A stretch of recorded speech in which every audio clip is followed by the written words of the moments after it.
Correct. ఏం చేయమంటారు చెప్పండి. మనకెవరు పెద్ద పెద్ద దర్శకులు లేరు. మన కింద నుంచి వచ్చిన వాళ్ళం. మనకి పెద్ద ఒక్క నిమిషం, మనకి మన సినిమాలని చెప్తున్నా.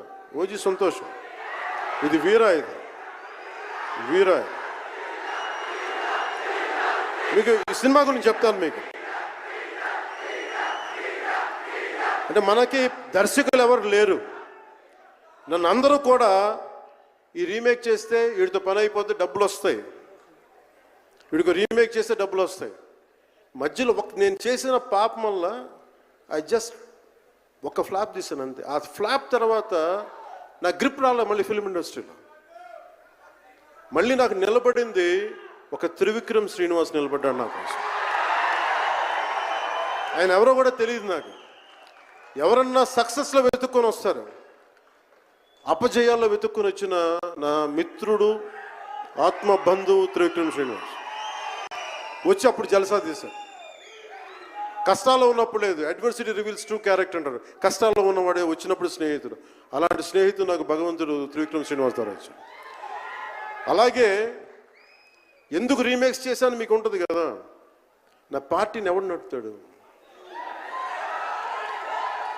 కొత్త కథలు తీస్తే ఎప్పుడో వెళ్ళిపోద్ది. నా భార్యని కానీ నా పిల్లల్ని కానీ ఎవరు పోషిస్తారు? నేనే పోషించుకోవాలి, దానికి డబ్బులు కావాలి, పార్టీ నడపాలి. వీటన్నిటికీ రీమేక్ అనేది నాకు కొంచెం ఈజీ దారైంది. సొంత సినిమాలు కొత్త సినిమాలు చేయలేక కాదు, వేరే దారి లేక. నాకు దేశం పిచ్చి, సమాజ బాధ్యత పిచ్చి, సినిమా మీద ఉన్న కరెక్టే. నేనంటే మీకు పిచ్చి.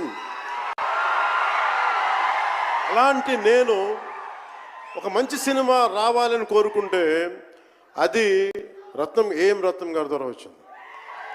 కోరుకున్నాడు ఆయన, నీతోటి ఒక బలమైన సినిమా తీయాలని. ఏదో ఆయన కూడా ముందు రీమేక్ వచ్చారు, అవి అటు ఇటు తిరిగి యాక్చువల్గా క్రిష్ గారి వల్ల ఈ సినిమా వచ్చింది. ముందు జాగర్లమూడి క్రిష్ గారికి మనందరం ముందుగా కరతాళ ధ్వనుల ద్వారా చాలా బలంగా తెలియజేయాలి. ఆయన ఒరిజినల్ ఫౌండేషనల్ వర్క్ మీద ఇది ముందు.